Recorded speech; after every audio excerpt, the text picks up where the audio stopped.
Hello everybody, happy Friday to you all.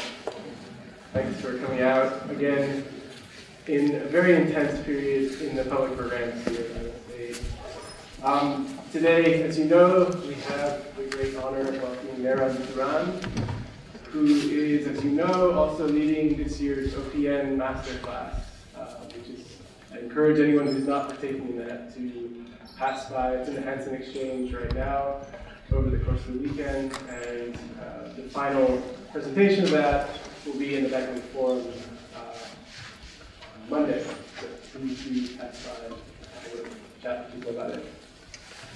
So Neyran is joining us from Berkeley. She's an assistant professor in the architecture department. She has been an assistant professor also at Rice University. And her degrees come from Harvard. She's got a Doctor of Design from Harvard, a Master of Environmental Design from Yale, and a Bachelor of Architecture from Istanbul Technical University. She's also the partner of NEMESTUDIO, as many of you know.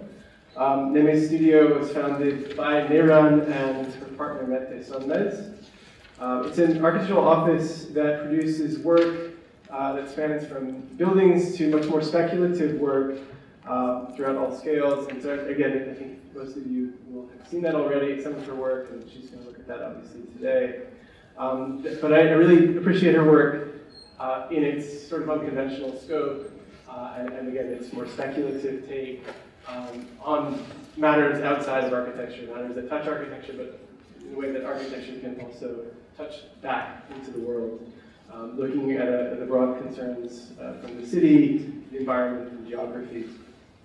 Their work has been receiving a lot of awards from the Architecture League in New York, the Prize for Young Architects, the Core 77 Design Awards, Blank Space, amongst many others.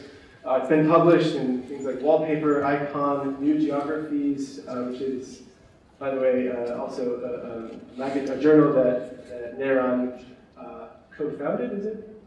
A fantastic journal that as many of you probably know. Her work has been involved in biennales like the Chicago Biennale, the third Istanbul Design Biennale, which was last year, right? 2016, yeah. So it's being published right now. Neyran's work, I think, is very important with regard to the scope of the public programs this year for other architectures, in that it draws on relationships between geography, design, and so forth to highlight the various interactions for new aesthetics and political trajectories within architecture and urbanism. And that, again, will become clear, I think, in her presentation just now. Her current work is speculating on the role of architectural representation in relation to climate change, and she's written a number of articles, very important articles on that as well. And she's working right now on a book called Geographic Istanbul, Episodes in the History of a City's Relationship with its Landscape, which looks more at the politics of the Bosphorus Strait in relation to geography and urbanism. So I think with that, I think we should welcome Neyran to speak.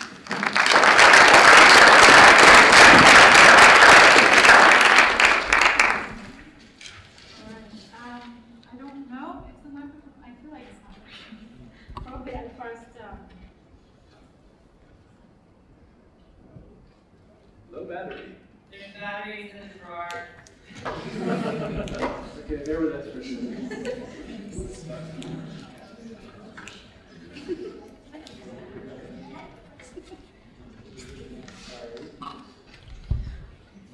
Other questions? How do you open it?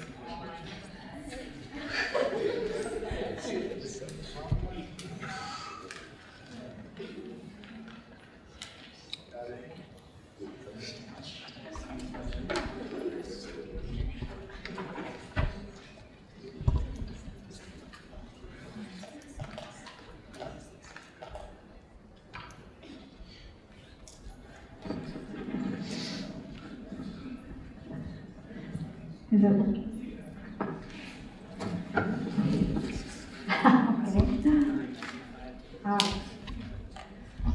Okay. Happy Friday. Thanks for coming on a Friday evening. I want to first start by thanking Ross for creating all this, having me here, inviting me. It's such a pleasure to be around people who are thinking about your work, but also the larger issues that interest me. And also, we just started the workshop, the Masterclass today. I'm also equally excited about that. That was a double kind of excitement. The talk is going to be comprised of two parts. In the first part, I will present the kind of theoretical framing of the work, which is another book I'm working on in this title, and it's an excerpt from that. And then I'm going to present a couple of projects that relate to that kind of theoretical premise. I probably from the get-go let's say that I'm an architect by training and see myself both as a scholar and practitioner of architecture. And you'll see that presented in the nature of the work. And I say it very directly because these two sensibilities they're informing the work. And not in a kind of diplomatic way that they're all coexistent happily together, but actually more in a kind of contested way that are examining each other's sensibilities. I have two personas that they fighting one another constantly in a productive way. And I believe that the work would lack important aspects if these two ways of working were not in productive tension, as I described. The work in general, my work right now, as Ross was mentioning, focuses on alternative imaginations of alternative forms of environmental imagination in architecture, and how these imaginaries can trigger different political and aesthetic lines of inquiry for design disciplines. And obviously these questions require me to actively participate in the critical reflection of these ideas, both by reading and writing about these things, but also by proposing alternative design methodologies, techniques, and ways of working, both as a practitioner, as a scholar, but also as a teacher. So I think that those are always, I think, together. So in his recent book titled After Nature, Jedediah Purdy, a law professor from Duke University, provides us with a critical conceptual framework in relation to the ethical and political dimension of the Anthropocene. A familiar term by now, perhaps, Anthropocene is the proposed name for our geologic era, in which humans have become the major force determining the continuing livability of the Earth. An era in which our plastic trash diaries in our oceans and parking lots in our cities accelerate, while our rainforests and coral reefs diminish. Purdy writes, and I quote, "Environment needed to be invented before it could be saved during the 60s and 70s. Despite its scientific trappings, the idea of Anthropocene is mainly a cultural idea, and its potential is political and ethical. It is the starting place for a new politics of nature, a politics more encompassing and imaginative than what we have come to know as environmentalism," unquote. If environment is at once a conceptual invention, as Purdy reminds us, with ties to different forms of environmentalisms, and at another, a possible source for alternative cultural imaginations of the Anthropocene and its politics of nature, one may ask, how can architecture possibly contribute toward a new planetary imaginary for our contemporary environment beyond environmentalism today? In parallel to the recent debates on climate change, one could say that the contemporary architectural imaginary of our environment is mostly shaped by the following pervasive attitudes. First is the attempt to imagine the environment simply as nature, as something to be preserved and protected. Second are positivist and managerial tendencies, which prioritize questions of technofix, problem solving, or engineering, and see the environment as a system, as a form of, let's say, planetary housekeeping, while imagining the world for us with a more of an anthropocentric tendency. Third are attempts that see the environment as terrestrial, as the very portrayal of the Earth itself, in which ecological fallout of urbanization is always posed in reference to the complete presentation of the Earth, focusing on the planetary as a hinterland or as a backup house, which limits the scope with a scale bias. And of course, all of these frameworks are corollary to architecture's particular disciplinary histories, specifically after the 60s, and the genealogy of architecture's encounter with the idea of environment. Our political crisis in climate change, as we're all aware of it right now, reflects these attitudes, as it's stuck between the sleepwalking of skeptics or deniers, on the one hand, and the overpowering desires of earth mastering and geoengineering on the other. If climate change is a crisis of imagination, as novelist Amitav Ghosh states, or a profound mutation in our relation to the world, as put by Bruno Latour, it has yet to be conceptualized as a cultural and political source around which our discourses on representation and imagination can shape. Instead of conceptualizing the environment then as purely nature that needs to be protected, or as a system that needs to be mastered and managed, or as Earth that limits the scope with a scale bias, can we think of alternative environmental imaginations that go beyond environmentalism or technological determinism? My work aims to provoke such imaginations that aim to reboost our geocosmic effect by collapsing the presumed centers and peripheries of our architectural discipline, by colliding its very outside with its very core interior. One might ask, why the need for such imaginations? Similar to the close relationships that exist between legal regimes of environmental law and imagination, which is actually presented thoroughly in Purdy's work, for instance, one could say that the disciplinary inner workings of architecture and its environmental imagination are directly related.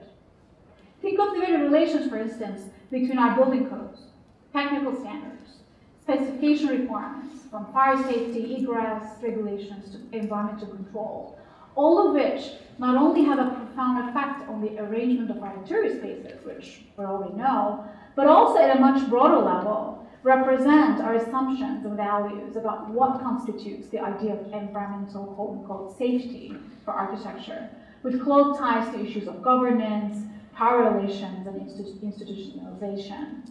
In other words, architecture's very familiar interior is the very image of its planetary outside. For the fields of environmental humanities, such as eco-criticism, environmental history, science and technology studies, these kinds of links are very self-evident. They're almost like a given. But from an architectural standpoint, the planetary and the familiar still belong to two separate discourses, all of which take me to this image. Taken during a scientific... Do I feel like I have batteries finished, I guess. I can do it. What is this? It's gone.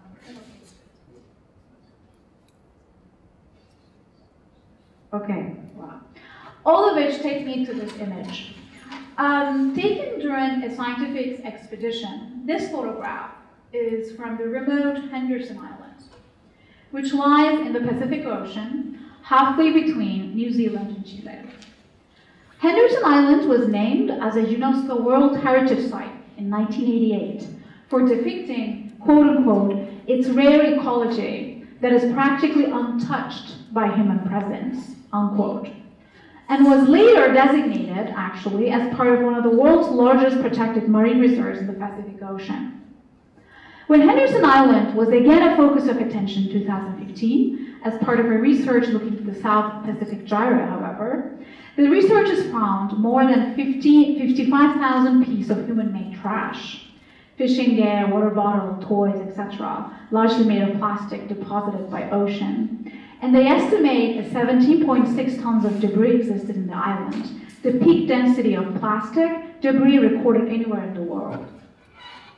The image of an immense collection of a wide array of plastic objects depicted in a quote-unquote untouched remote island not only stage confrontations for our material politics of accumulation at a post-natural moment, but also point to a puzzling fact. Similar to a plastic straw from a dinner table ending trash on this remote island, the trash scene at the Henderson Island depicts the quotidian and the planetary as one and of the very same category.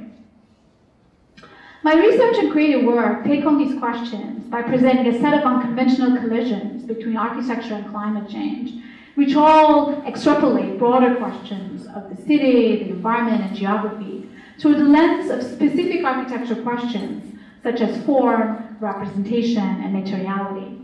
Here, I'm less interested in the potential of these collisions just as a project of disciplinary expansion, but more their capacity to create unconventional dialogues between aesthetics and engagement through the potentials of architectural imagination.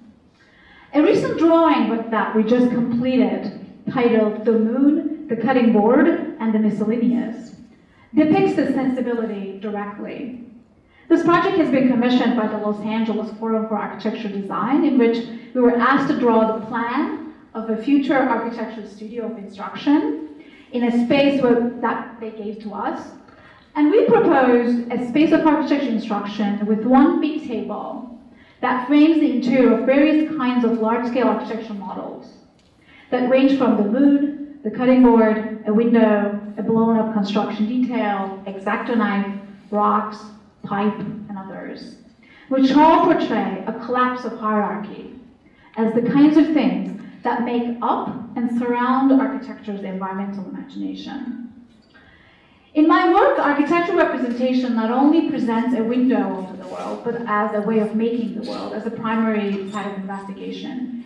If the idea of Anthropocene destabilizes distinctions between natural and the artificial, or human and inhuman, as evidenced in the content of the work, the techniques that are deployed in these projects equally aim to destabilize the artifice, the artificial, and the natural as well, through its politics of making.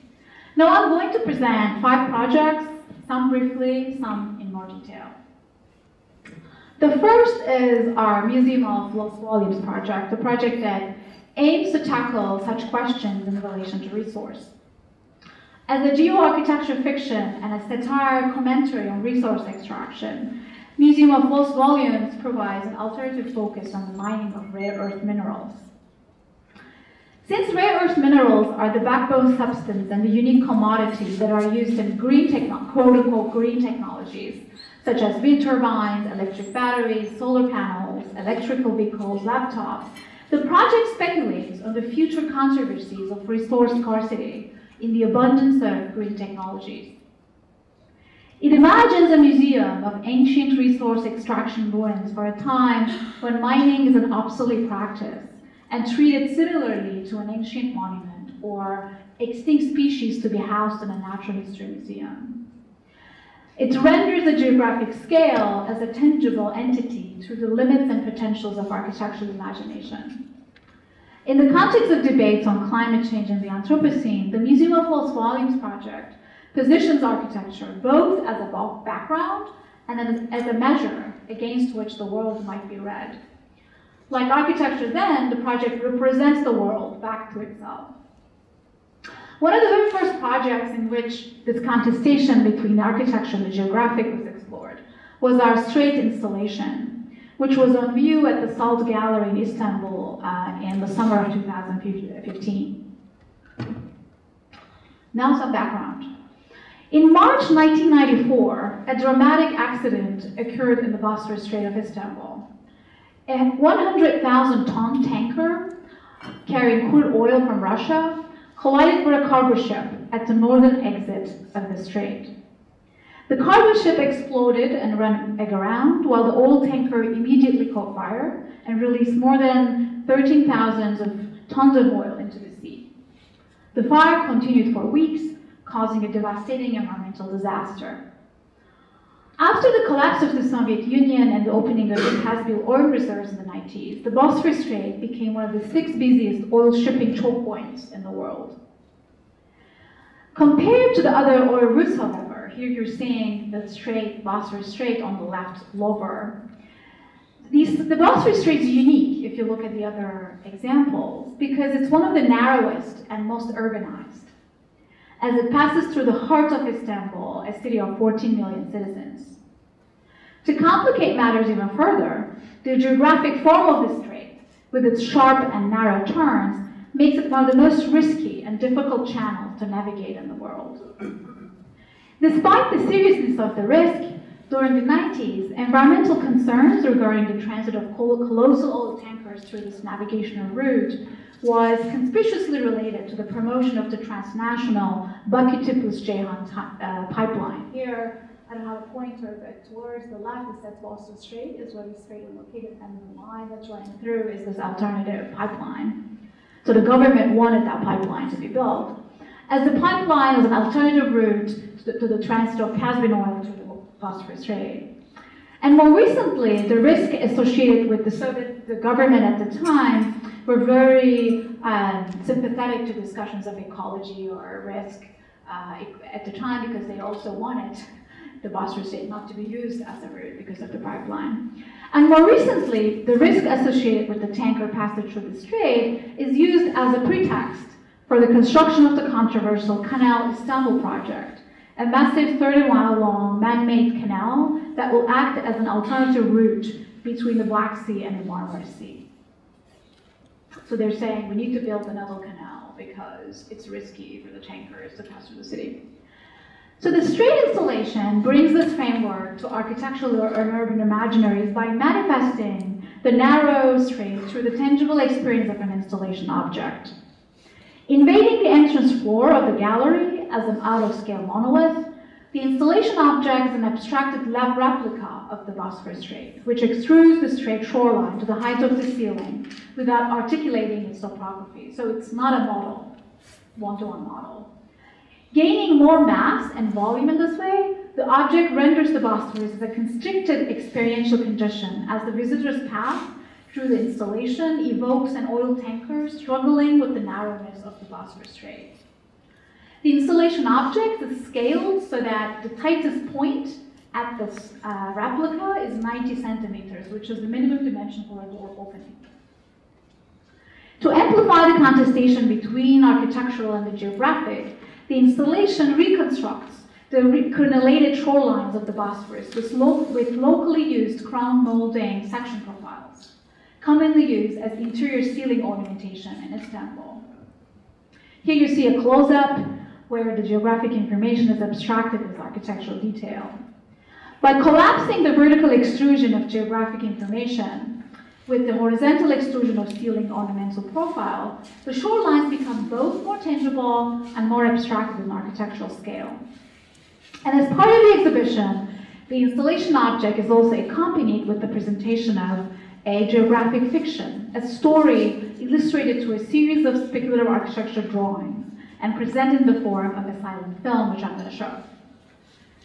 The story depicts an instance in 2025 when Oilella, a fictional biggest oil tanker in the world, gets stuck in the Bosphorus. This incident not only blocks the passageway forever, but also causes the Bosphorus to be transformed into a new land of urban development.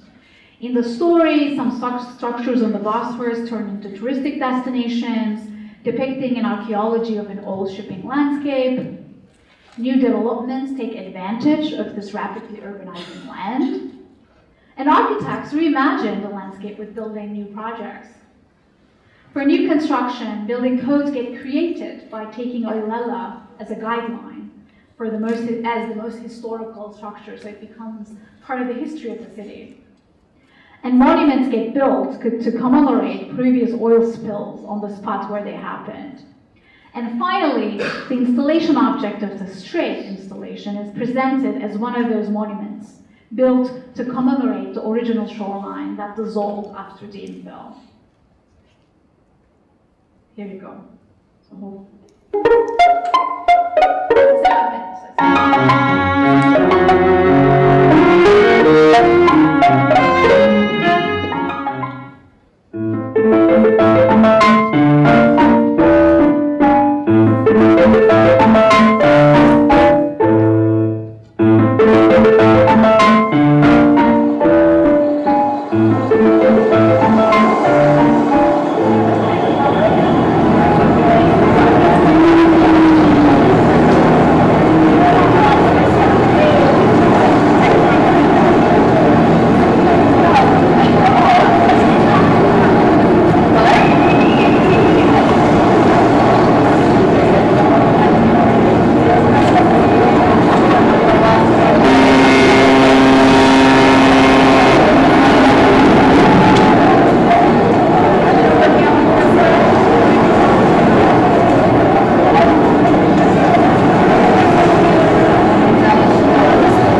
Geography, environment, or climate change. It requires architecture to not only imagine environment through the spatial and territorial framework of geography, but also in its temporal and geologic sense. Our 9 Islands installation for the 3rd Istanbul Design Biennial, titled Are We Human? It was last fall, engages with the very collision of the architectural and the geologic and geographic. This time by focusing on the under-conceptualized temporal and spatial long span of architecture materiality. A long span that helps us to understand buildings as piles of matter and stuff, which all circulate and construct before and around the building, and participate within a complicated array of logistics, supply chains, from quarries to processing facilities, to construction assemblies, etc., and finally to its demolition, waste, and decomposition. First aspect of this long span is spatial, which renders the politics and territories of resource geographies. An article we encountered during our research created an important background for this project. I was based at Rice and I was in Houston at the time. It was a 1972 architectural design article on then recently built 50-story One Shell Plaza in Houston, describing the lavish materials coming from every part of the planet for the building, ranging from Primavera mahogany wood from Guatemala, Italian travertine quarried near Rome, and Persian walnut woods from Iran. Among these, the article's description of one particular material drew our attention the most. For the 26 elevator caps of the building that each had 9 feet walls covered with real leather, the article wrote that, quote, the architects wanted no seams or joints horizontally, so they had to search the world for 9-foot cows, unquote, the biggest at the time. This led us to question how we understand materials of architecture and our sensibilities in relation to resources today. Second aspect is the temporal long span of materiality in relation to the geologic before and after life of our materials. Here the image I'm showing you is a new rock named plastic glomerate, a neologism for a new kind of stone proposed currently by geologists and oceanographers. This rock is hardened by molten plastic and natural debris, and presented as a marker of human impact on the Earth's geology. A material accumulation that represents our geologic intervention on the Earth. Moreover, perhaps similar to a polystyrene coffee cup or a takeout box, whose usage time is perhaps the most ephemeral, less than an hour, but who will be on the surface of the Earth after at least 500 years, or a styrofoam or other non-biodegradable construction material, that is used in our buildings, our objects, geographies, and geologies need to be reimagined within a longer span of time and a larger span of Earth. Nine Islands engages with the question of this long span from a material point of view. As an installation, it consists of an archipelago of 9 islands, presented through 5 feet tall models of pedestals, each complemented by one drawing. Each island represents a particle of lavish or widely used building materials, such as leather, marble, wood, glass, etc. And the upper part of each model consists of what we call the monument, an archetypical building mass that is finished with a specific material. As an opposition to the upper part, the lower part of each model consists of a rock, a formless landmass from which, except the cow, the raw matter is extracted, quarry for the marble, tree for the wood, etc. Here you're seeing the installation as in the space. This stark contrast between the finished surfaces of the archetypical forms on the top and the vulgar formlessness of the naked resource origin below aims to call attention to the long span that exists in between. A similar double register is used in the drawings of the exhibition. Consisted of 2 parts. Each drawing of the project depicts 2 different snapshots from the long span of one of the 9 materials. While the upper part of each drawing positions one building material through a particular architectural lens, the lower part depicts a daily life scene from the wider lifespan of the same material. Lower part would depict extraction at the quarry, shipping at the container port, demolition of the building, management of the waste mound, as you see on the left in the Pacific Ocean, or roofing at the construction site, in this case the copper. As the upper drawings depict architectural spaces or specifications as still lifes with detailed traces of everyday life, but without the actual presence of humans, the lower drawings showcase overpopulated human activity and presence in the extraction, transportation, construction, and waste site. This was our interpretation for the idea of our human. So, and the lower parts that we associate mostly not humans are overpopulated with activity. Here, similar to the representation of techniques of split paintings of the 16th and 17th century, or they would sometimes be called as paintings within paintings, which split the picture plane into 2 scenes and juxtapose 2 very contrasting techniques of representation on the same picture plane. Here, illusionism of still life with everyday objects in the foreground, and a traditional pictorialized religious history of the sacred in the background. The drawings of the 9 Island project make possible for the 2 vantage points of the same reality coexist on the same space of representation. Here you're seeing the other aluminum and travertine.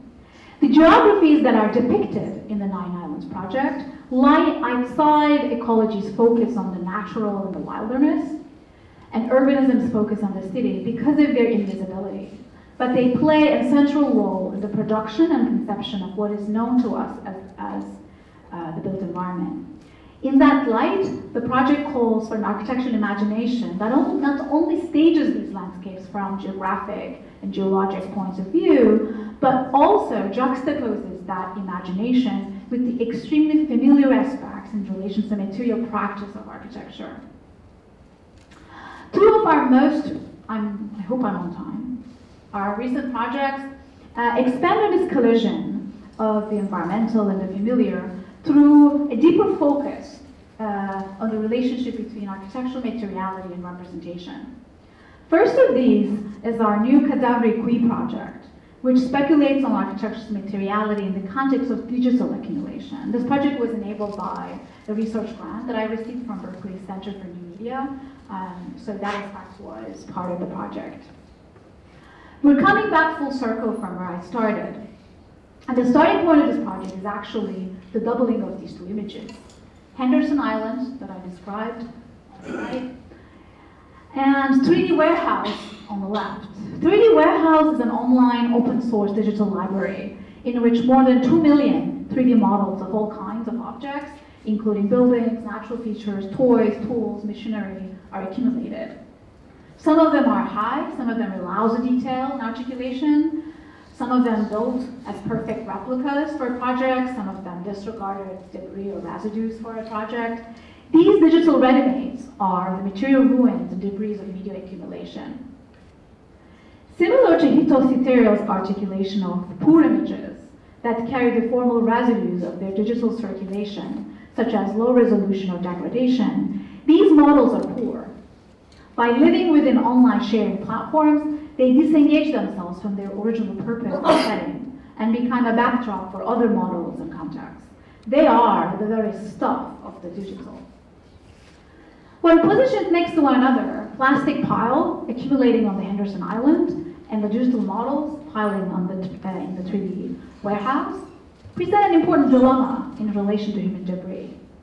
First is their portrayal of the Yukuko categories of material accumulation. They render, after all, odd lists of collections. Somewhere between a surrealist collection of magical, unique, strange objects found during a Parisian flea market and a reckless pile of a hoarder, there's no logic to the grouping of these items other than the fact the Henderson Island pile is mostly plastic.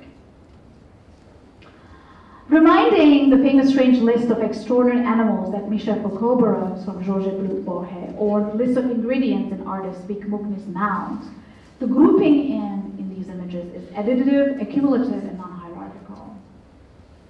And in addition to their odd grouping, second aspect about considering the hyperaccumulation of plastic debris and digital ready-mades together is their potential to instigate possible conversations between the geological and the digital, as accumulation of human ruin and rubbish. Consider Jennifer Gabri's book, Digital Rubbish, A Natural History of Electronics, which provides us with an intellectual framework to understand the material, political, and spatial infrastructures of electronic trash. Or media theorist Jussi Parikka's Geological Studies of Media, which build an alternative theoretical lineage between geology, media, and waste. What is striking about these conceptual frameworks of the two books, for instance, is their ability to stretch the definition of materiality in relation to the digital, be it rare earth mineral that will go into an electronic chip somewhere, or electronic trash that gets dumped in a landfill in Africa. From these observations, the new Cadavre Qui project poses two questions. First, can we consider a similar intellectual shift in our understanding of architecture materiality, where the idea is not reduced to a finished state, nor a fixed medium, but to an elongated temporality in media? Second, in relation to that conversation, can the circulation and making of digital images conflate yet extend these kinds of alternative discussions of architectural materiality, both in terms of its temporal longspan and its representation? So the project then speculates on architectural materiality in the context of digital accumulation. It consists of 4 architectural assemblies whose forms are created via a sampling process of digital ready-made objects as an almost surrealist cadavre qui, which all investigate questions of assembly, ruination, and waste. By depicting the formation of an architectural project from the accumulation of digital debris from the 3D warehouse to the material debris of waste, the project builds alternative linkages between architecture, digital media, and geology, and opens up a range of aesthetic and political concerns for architectural public imagination. In the project, each architectural assembly is composed of digital found objects or ready-mades from a 3D warehouse, ranging from everyday objects, building elements, natural features, mountains, primitive forms, which all constitute a family whose listing is basically odd. When compiled together, they are a collection from the earth, an odd grouping, as you're seeing, of objects deprived of their original category, purpose, material, and scale. Named as reassembly archetypes, each assembly in the project uses these basically objects from the sample collection from the earth. They could be primitive forms, in this case a stair and an HVAC unit. Each of assemblies initially, what we're seeing right now, is a scaleless compositional pile, a massing, which doesn't mean anything, in which various minuscule and giant objects are flattened in scale, creating unfamiliar compositional arrangements. Upon gaining a material definition, however, each assembly archetype obtains architectural properties such as scale and program, in this case, a housing building. And each assembly stages and exploits the potential of a particular archetypic composition and turns it into a building, which is eventually destabilized by time and the materiality of its mass. In that sense, materiality both defines and undermines the architecture of the archetypical composition. Furthermore, the project tackles this elongated temporality of material by presenting each assembly within a time span from composition, maintenance. In this case, we're seeing maintenance, ruination, demolition, and waste. From the extraction of this digital models to waste, the project alludes to the kinds of ordinary activities that place around the practice of architecture. And here you're seeing the reassembly as copper waiting to be demolished. Well, we can talk about certain aesthetic alignments with some photographers that we were looking in when we were working on this project. For instance, a very famous image of Jeff Wall, photographer Jeff Wall's image of Barcelona Miss Van der Rohe's Barcelona Pavilion, which depicts the building with a cleaner at work in the early morning, a usually unnoticed duration of building with maintenance. Wall's photograph forces us to expand the limit of the multiple view, rather than just experiential and moving into this Van der Rohe building, viewing the building, more of a temporal kind of elongation to include the mundane and overlooked by stretching that span. So here we're seeing other assemblies taking basket, drainage pipe, or grader, and with turning into a train station, and in the end being demolished.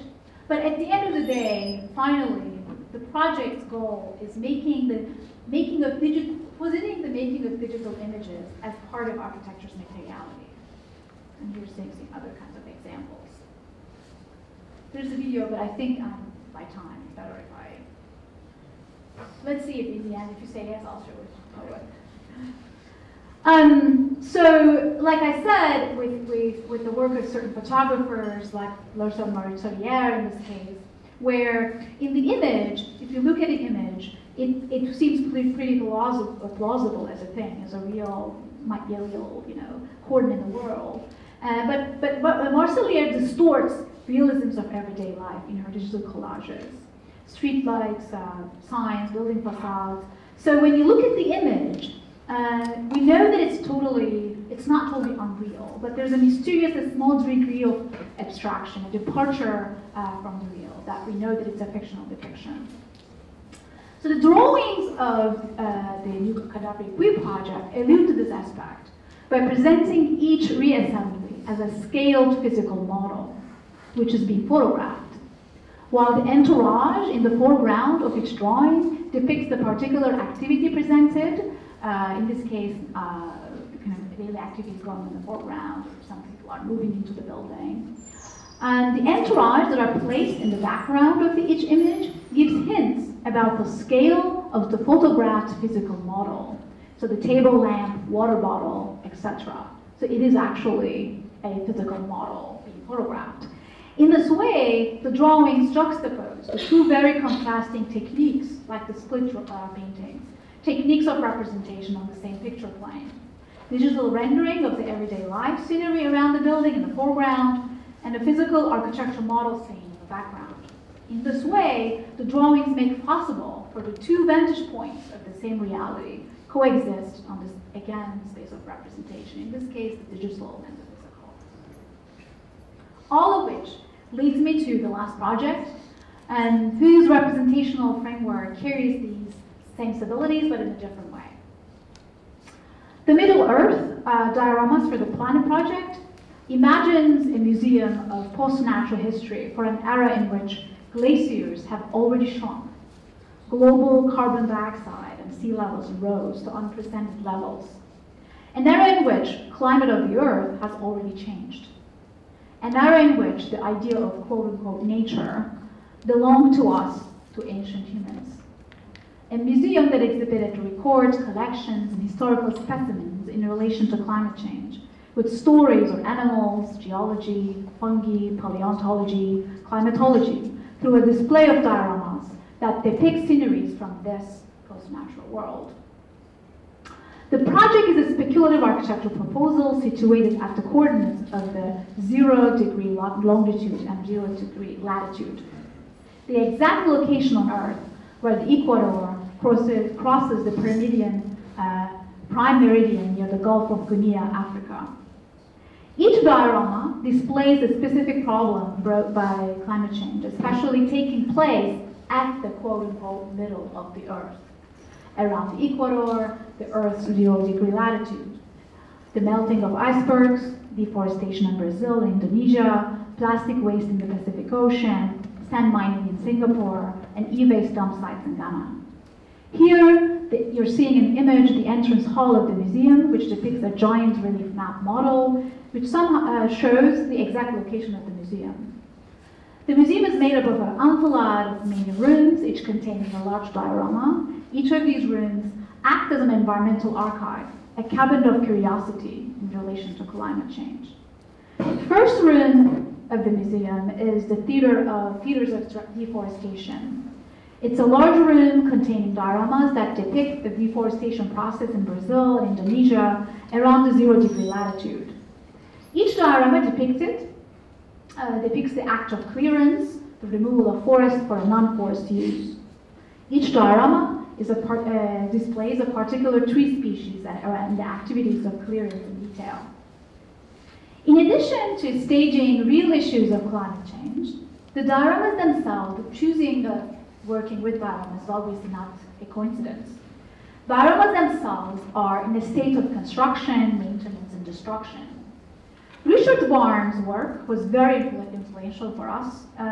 He's a photographer for this project, and I'm going to show you a couple of images that were very inspirational for us. The activities taking place around the diorama in his images and in the project helps to further destabilize our understanding of nature and positions our role in it as humans as a question. Here are some of the images from that Animal Logic series, where we see taxidermy animals wrapped in plastic, where it's either constructing or maintenance or cleaning. And J.L. Sartor's work, in this case, the photograph is called sheep dusting, so that the kind of idea of maintenance that also is embedded in that construction. The second room of the museum is named the Plastic Pacific Hall. The room contains a large diorama that portrays the plastic trash collected in the Pacific Ocean. And here you see in the images this idea of every diorama is in a state of either construction or they're building it. Right now you see a ladder in the kind of space of the diorama for maintenance. So the third room is the room of icebergs, which contains a large diorama that displays the melting of the icebergs as they drift to coastal regions around the Earth. Fourth room is named as the giant trippage of air conditioning, a diorama which depicts the extravagant use of air conditioning around the world's 0-degree latitude. Each frame depicts the use of air conditioning in relation to daily activities of the ancient humans. Here, the assembly hall of sand, which talks about the sand mining. And here, all of the pieces of the diorama collected together in a photo shoot. These kinds of collisions depicted in the Middle Earth project not only stage and reflect on the critical issues of our present condition, but perhaps more importantly, allow us to resituate architecture's engagement with the world through a different kind of realism. Instead of associating realism directly with mere depiction of reality, Middle-earth understands realism as an aesthetic tension created between the reality itself and its representation. A tension that often deals with how to make the familiar and the commonplace become slightly strange. Situated as an alternative to known positions in our field, such as hyper-realism, let's solve this, let's opportunistically use real to kind of make something. Hyper-surrealism, which could go to an end of science fiction, or hyper-abstraction, which is mute, silent. The project speculates on the possibilities of a slightly unfamiliar realism, That is, while taking their cues from real events and facts from our current environmental conditions, Middle-earth slightly abstracts or defamiliarizes these realities with the use of a familiar artifact, diorama, in order to push the limits of our public and disciplinary imagination about climate change. Thank you.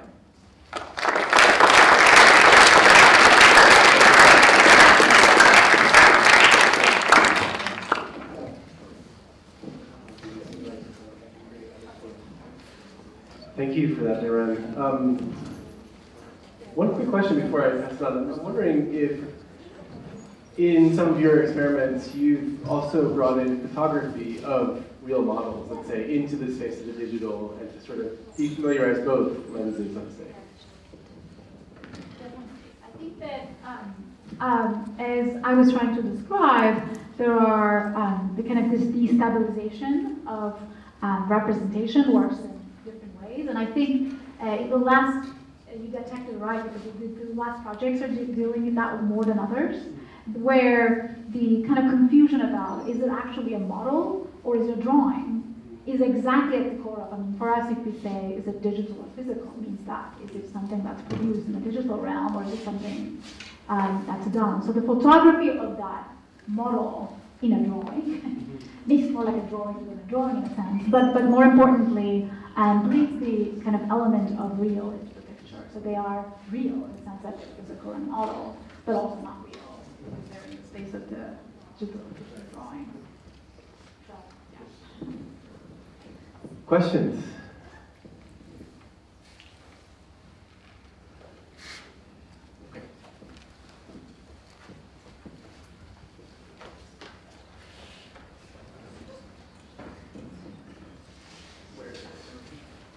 Oh, okay.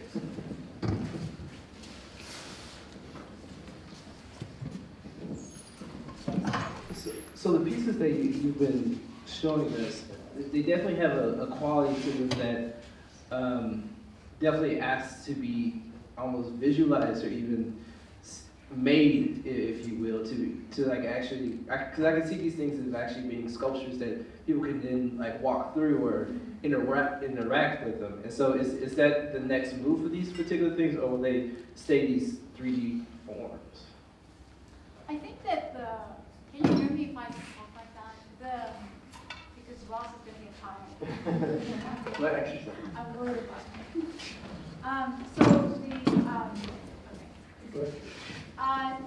Definitely, I think that in some of the projects, like in the installation projects, that relationship was obvious, where there were installations to be viewed, and then there's always that.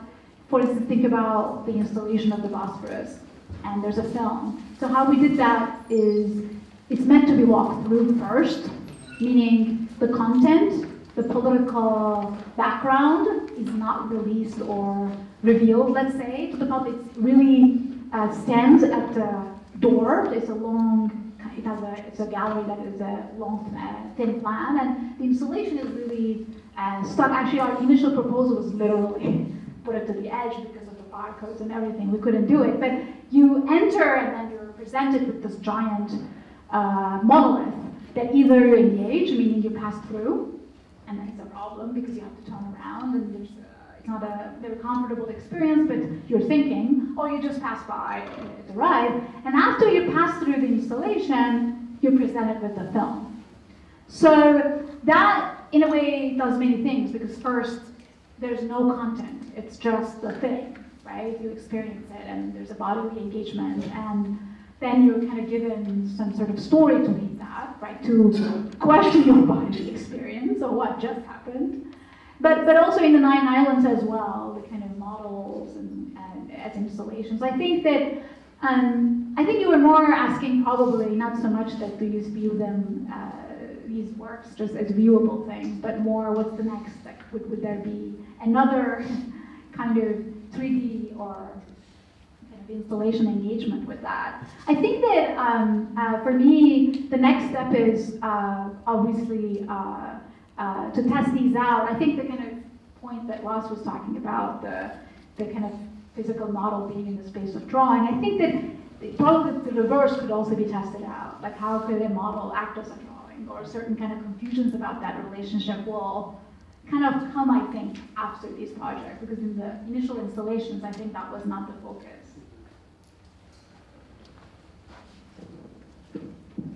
Questions? Friday afternoon question.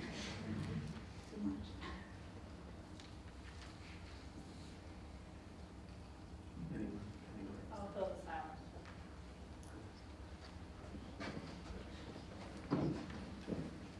I was wondering what your thoughts were, since so much of this is about generating imagination or the imaginary, the space of the imaginary, is when those ideas become real or somehow translated to reality, that somehow always going to be less than, like, can those always directly become something in the world?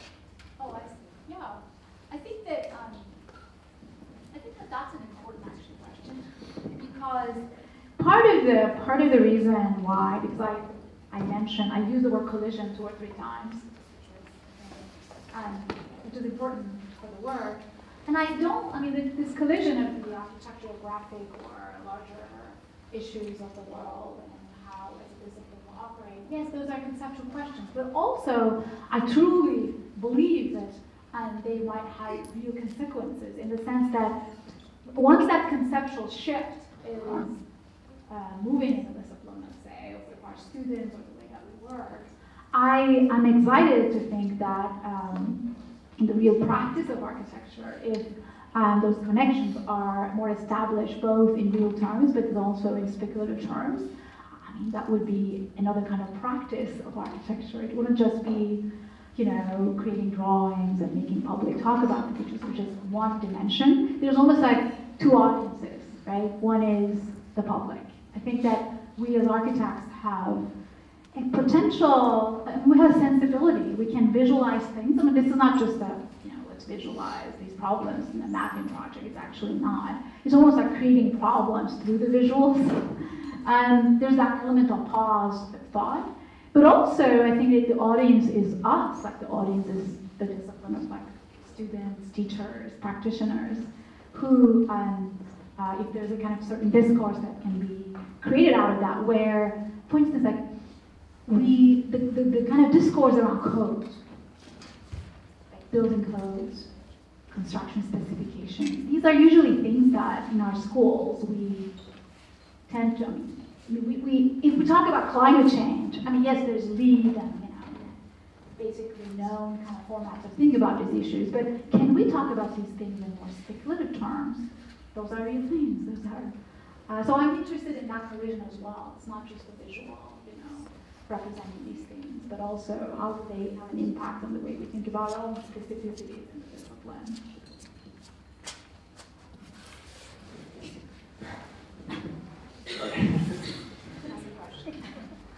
Yes.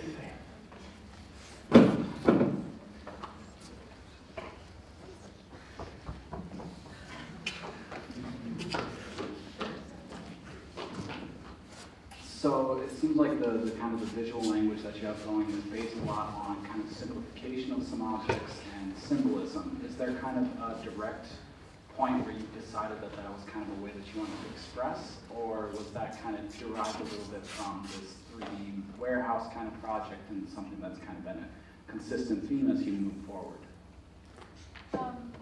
I think you mean the primitive forms or more simplified language. Yeah, like the trees, for instance. Oh, I see. I think there is an element of everything in different. I think in the projects they act in different forms, but in the previous the new Geographic project, it deals with as found objects. So things are there, right? And they're hyper-specific. The pipe has a lot of, details on it. But then when it translates into a building, it's abstracted. So certain, it's not so much about a kind of, let's say, a replica of that object, more of using it as an instigator for form making. So then an element of abstraction needs to happen.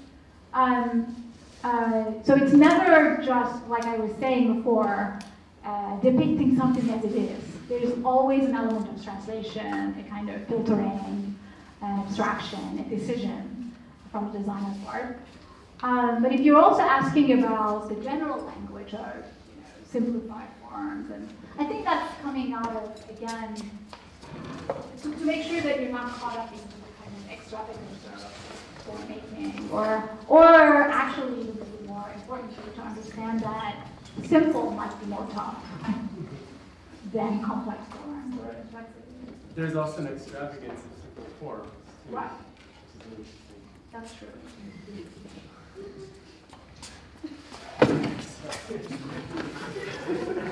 Performance going on. As a dynamic, something is constantly moving. Any final questions? Neyran? Okay. Well, thank you so much.